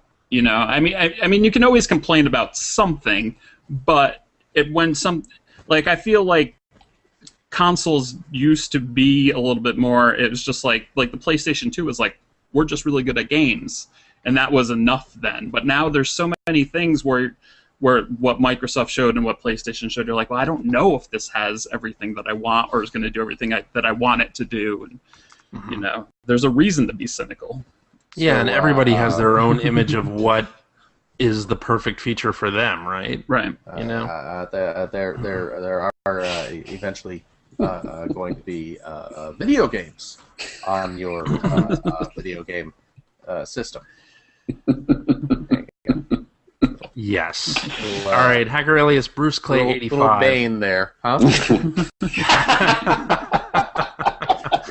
Hacker Alias Bruce Clay 85 says, with the two new consoles from Microsoft and Sony shown and the Wii U out, which one shows the most potential given what is known right now? I think the PlayStation 4, with just because of like the sharing and the streaming, has a lot of potential, because I know that's something that several people on the show like to do. And just that aspect of it, to me, stands out above anything else that any of the other systems have done or announced. Yeah, I would agree with that. I that's what's exciting to me about the PS4, is that it is doing... Sony seems to be doing things that nobody else is doing. You know, the whole streaming thing, I think, has gotten so popular over the last year, especially with Twitch TV... and people streaming, you know, whatever the hell they're playing, that could actually be a really big thing. You know, I work at a games company that has done some Steam games, and we've been surprised, you know, when people live stream our games, there's a sales bump, and it's noticeable, and we've started reaching out to people who broadcast on Twitch, and it's been an important PR outreach thing that you wouldn't have thought would have happened, you know, 2 years ago. But that speaks, CJ, so clearly to the fact that there's so much still unknown, and they're going to throw a whole bunch of stuff out there, see what works, work it hard, see what doesn't work, abandon it faster than you can even finish the end of the sentence. And that's another reason that I think that the PS4 has me so excited, because even though I play a lot of Xbox, the PlayStation world has the most good games for me right now. So that's the other reason. Yeah, I mean, what Sony showed back in February is pretty much conceptual. Like, it's gonna really be interesting to see how much of that stuff they have working at E3 and what we're really gonna get in November. Plus the Vita integration too, because I love my Vita and I play it all the time. And if that makes my PS4 better, can't wait. That'd be great. How weird is it that they didn't show any sort of social networking type of stuff? You know, I mean, I think we all. I mean, I just remember from conversations on your guys' forums, like we all talked about what we wanted to see in next gen systems. And CJ, you specifically, you were like, I would love to see a Facebook like feed of what my friends are doing. And then the Vita did that a little bit with the live area, and then the PlayStation 4 comes out, and they talked about it to an even bigger extent. And obviously, the world loves social media, and then Microsoft didn't even mention anything to that. Yeah, it's weird. It doesn't make any sense. But Rich is right. I mean, they could get one together and have it out in a year, but it takes a long time to do that stuff, right? And even Nintendo, I think Miiverse is great. Yeah, honestly, Miiverse is amazing. That that's still evolving as well, and they just put out the smartphone stuff for that, and I'm really excited about advancements in social gaming, and especially running these games like live services. I think I talked about this on this week's show, but I don't want to have to play an online match against Phil right at 9 p.m. Eastern. I won't be there in time. I want to be able to do it, an async match or whatever that then reminds me on my phone that, hey, I should take a turn in whatever Xbox game or PS4 Read between the lines, Greg. How dare you do that with my child here? Phil, did you say... adorable. Which one do you think has the most potential, Phil? Probably PS4. For pretty much all the same reasons we've covered here. Yeah, Pete, did you say... I think you know what I would say. Greg, what do you think? Vita. I'd say probably PS4 still from PS4. Speaking as a gamer, yeah. Yeah. All right, let's wrap up with these two. This one from Hacker Alias, Game Under Phil. I think that's his name, Phil. Phil's name. Don't see how that's on a game under. I think he's just telling you that you're sitting on a game, Phil. You should probably should get up. He asks, has this presentation changed anyone's mind about getting the new Xbox? And then Hacker Alias Tron999 asks, who's buying one? Rich, you're going to buy one. Oh yeah, I have deep psychological issues, and one of them is that I have to get new consoles the day that they come out if I can if I can make it happen in any way. Seconded. So I'm day one. I was day one on the Wii U, day one on the 360, PS3. I will be day one on PS4 and on the Xbox One without any questions asked, unless it's like $800 or something ridiculous. What Rich said. I was worried that I was going to get talked into buying one, and that clearly did not happen. So I actually feel a bit of relief, or my wallet does at least, that as of right now. But I also said I wasn't going to buy a Wii U, and then I ended up with the Wii U, so who knows? Yeah. I think I'll eventually get one. Maybe at launch. It depends. For right now anyway, I don't see any games that I must have on the Xbox One. I guess when they show more exclusive launch games at E3, maybe that'll change. Forza 5. For now, it's PS4 is a definite, and Xbox One is a maybe. It didn't really change. I didn't really have expectations that I would want to run out and buy one after this anyway. So I don't feel that way now, but I probably will end up with one. Plus, as I tell my wife, I need them for work. So yeah, love it. Yeah, I don't see myself buying one. No. They kind of talked me out of it today. I mean, aside from the fact that they showed nothing game-wise that I'm interested in, and I have a means to watch television. I don't need a big ugly box to watch TV. And you know what? The whole used game thing really, really turns me off. And and I do have a fairly substantial game collection, but every few months I like to do a purge and get rid of stuff that I'm not playing, and just to fund new games and whatnot. And not being able to do that. Well, it's not that you're not going to be able to do that, right? But it may be that you will get less money if GameStop can't sell the used copies for as much money as they used to, right? Well, I don't trade my stuff into GameStop. I go through means where I actually get a decent value for them. But yeah, I mean that's if they charge, you have to pay $10 or $20 if you're going to play a used game, so suddenly I have to start selling my used games for $10 or $20 less. I'm not going to do that. That's horrible. So But what if Sony does the same thing? Then, hey, guess what? I may not get a PS4. I don't like that. I mean, that's about as consumer unfriendly as you can get. I've been selling DVDs and Blu-rays for years when I'm done. Yeah. Using them. I've sold CDs, I've sold books. So.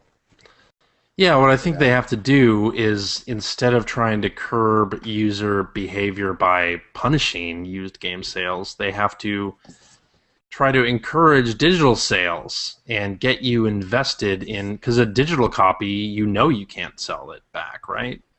Well, yeah. But there's sort of no half step. We went through this generation 8 years long, like there was no half step, and now they're just ripping the Band-Aid right off, and it's kind of ridiculous. And the thing is, with the digital games, they can take those away at any time. Yeah, I mean, people have made the point already where Microsoft has said that although the Xbox One, just a really dumb name. Just there, I actually thought you were referring to the original Xbox. See? Just right there. So when you're playing Gun Valkyrie on your Xbox One, do you have Prince of Persia for the Xbox One?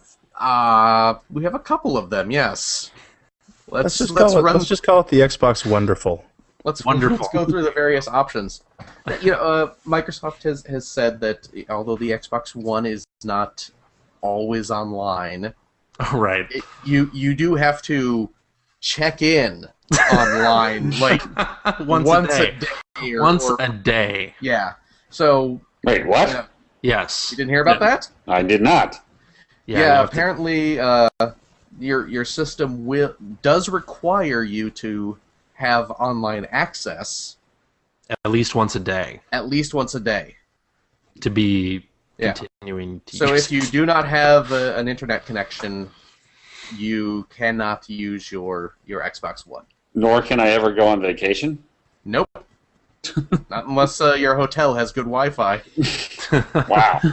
Yeah. It's always on. It will check in at some point during the day. I like how Microsoft checks to see if you're having sex with your wife on the living room couch. It's like a naggy mother. They can hear everything through that Kinect. Everything. But and the thing is, I still play my old games. I still have my NES, for crying out loud. I still have my SNES and my Genesis and my PS2 and my GameCube and all that crap. But 10 years from now, if I want to play Crackdown 3, which we'll never see, but it'd be nice. If I plug in my old my old Xbox One, and toss in that game, is that system going to be able to connect to Microsoft servers 10 years from now and say, okay, we give you permission to play this game you bought? That's a great point. The well, servers, it becomes long gone. Right. It becomes kind of like Facebook games, right? Where if, and Zynga's done this, where, they'll shut something down. If you're the kind of player that has spent thousands of dollars on that game, sorry. Well, too bad. Well, they do it to sports games all the time. They turn off the servers for sports games that all of a sudden you can't play online. Sorry. And this is another place that Valve's gotten right, because they have actually gone out of their way to state, if anything ever happens to us and we have to close down, we will find a way of enabling it so like the offline mode works forever. Yeah. And all you have to do is say that one sentence. I mean, Valve's not going out of business anytime soon, neither is Microsoft, but you just want to hear them say that. But Microsoft and Sony, they can't say that, right? Because they can't promise that. Because 7 years from now, Steve Ballmer may not be with the company anymore, and Don Matrick may not be at the company anymore, and they just don't know what's going to happen, right? That's true. And Valve is Steam and their games, so Valve can say that. And Gabe Newell. I mean, Valve is that guy, right? So he can say it and mean it. Yeah. Yeah. So it's just it's very consumer unfriendly, which sits very poorly with me, and if I miss out, I miss out. Whatever, gives me time to catch up on my backlog. I think I have some TurboGrafx games sitting around that I still need to play through. So. But I do like the trade-off. I think I actually mentioned this on the Player One forums at one point, and nobody paid attention. Where it was like, what if the whole used games thing? What if the advantage of it is being able to install it on your hard drive and never have to put the disc in again? And that's exactly what happened. That's exactly what Microsoft has done, right? Yeah. And for that convenience factor, which they didn't really play up, of, all right, I'm going to install these games on my hard drive. I never have to get up from the couch and switch a disc or I don't have to worry about a disc getting dirty necessarily. Like that, that's perfect. Like I actually like the digital future in that respect, right? Completely agree. Then again, I'm not buying games digitally that I think I'm not going to like. Yeah, I mean, this goes back to what Pete said. I'm guarantee you, I will buy a lot less games because I will only buy the games that I just know I'm going to play, like most of the sports games, or the 3 to 5 to 7 no-brainer Game of the Year candidate games, and that's it. And that's very different than my buying behavior 5 years ago and 10 years ago, so that will be the result of that.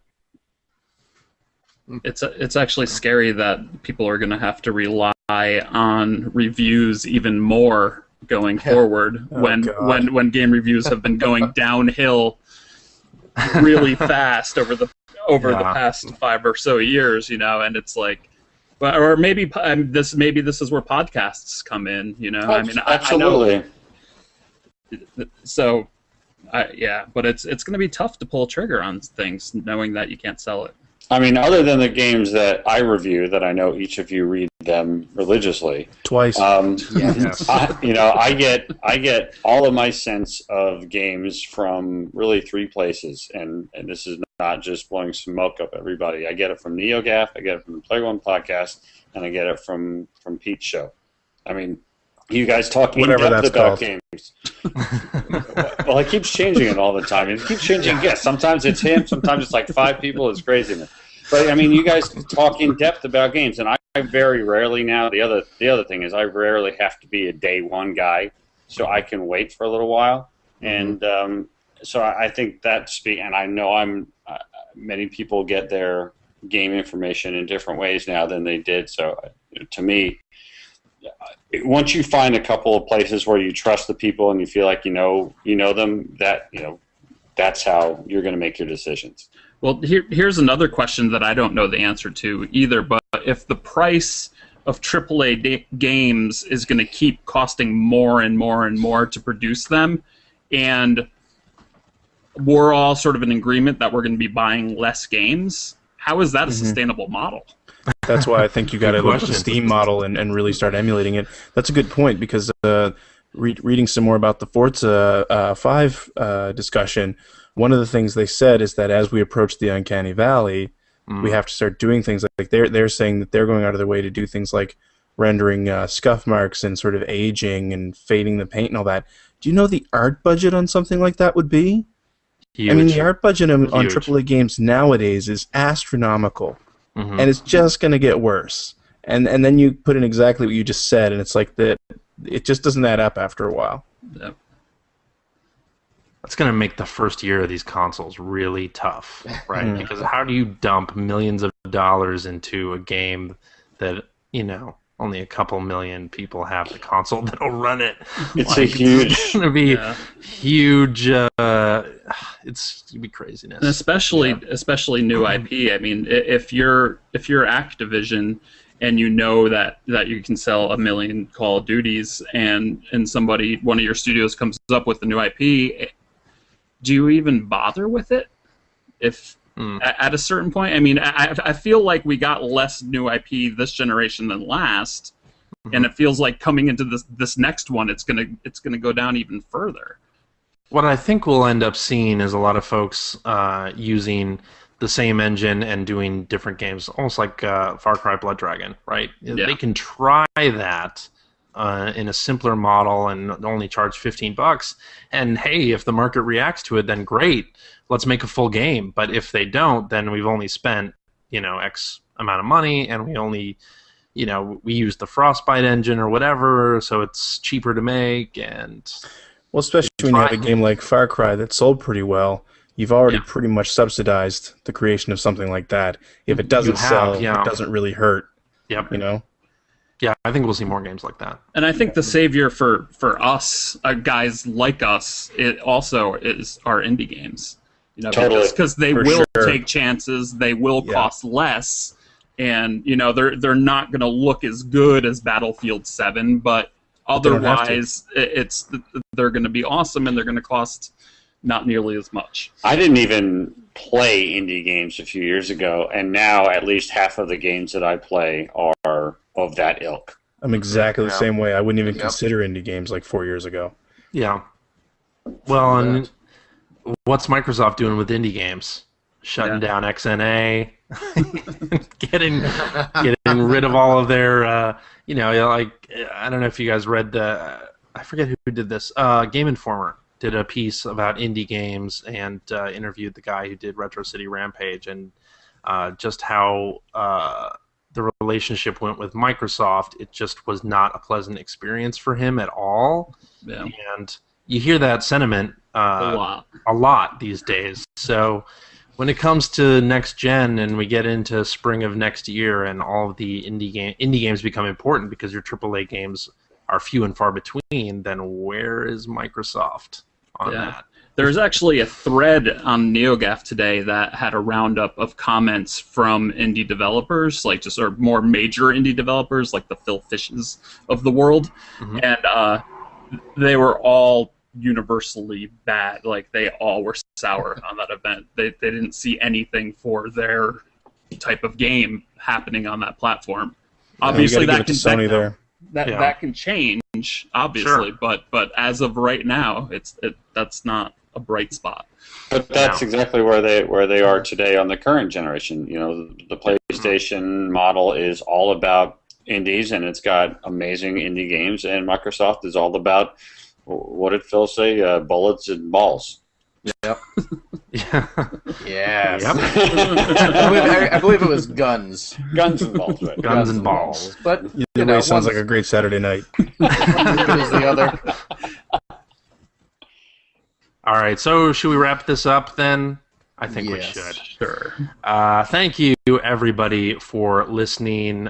Maybe we have some new listeners there. Maybe some of the 53 people watching this on YouTube don't know what the Player One podcast is. 53 people are watching this? 53 people, yeah. Now Horrifying. Poop! So go to Player One Podcast. PlayerOnePodcast.com. There you will find our other episodes. We're on iTunes. We're on Stitcher Radio. We're on Twitter under @P1Podcast. That is the numeral 1. We have a message board on PlayerOnePodcast.com where you can discuss this very episode with us and our other listeners. Am I doing the full... I don't know. Do you want to do the full breakdown? If you'd like to subscribe to the Player One Podcast, you can do so by visiting player1podcast.com or by going to the iTunes Music Store. While you're at the iTunes Music Store, you can also invest $1.99. Cheap. Pick up the Player One Podcast iPhone application, gives you one-touch communication with us via the voicemails, the emails, the Twitter, what have you. Also have all of our episodes ready to stream right to your listening device. And hey, Android cell phone telephone users, Player One Podcast iPhone application will be your listening device as well for that same $1.99. Also cheap. Like CJ said, you can also check us out on the Stitcher, Amazon Android Marketplace is where you're going to find that Android app.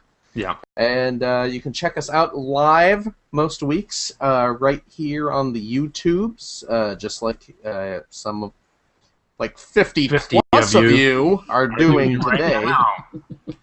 Yeah. So just follow that Twitter feed to find out when we are doing our next live show. Mm-hmm. And that's it. Oh, you can also give us a like on Facebook. That's right. So there you go. So yes. CJ? Yeah? Thank you very much. Absolutely. It's been a pleasure. Yes. Greg? Yo. Thank you very much. You're welcome. For joining us. And extra special super thanks to our super extra special guests, Rich. Well, thank you. This was a huge thrill. This is the best gaming podcast on the internet. We're actually number number 4. But number 1 in my heart. Well, thank you. That's very sweet. Thank you. Combining this with the power of Press Row and whatever Pete's podcast is called, that makes us number 1, right? I got 0 votes on NeoGAF, so I don't help at all. Thank you, Pete. Thank you for having me. It was awesome. Where's that nice fella who lives with you? She's at work. In the back. Oh, okay. Okay. All right. Terrible. And, later, everyone. Are we? So CJ. Yeah. Mm-hmm. Is this a special episode of Player One Podcast? Yeah, that's right. Okay. So there'll be a regular Monday episode as well next week. So yes. Okay. That's right. So I Every guess we'll Monday. see everyone next week. You can hear what I thought about BioShock. Yes. I'll say this: I liked it better than the Xbox One reveal. Spoil it for you, but spoiler. Yeah. All right. See you, folks. Thanks. Bye-bye. Thank you. Bye.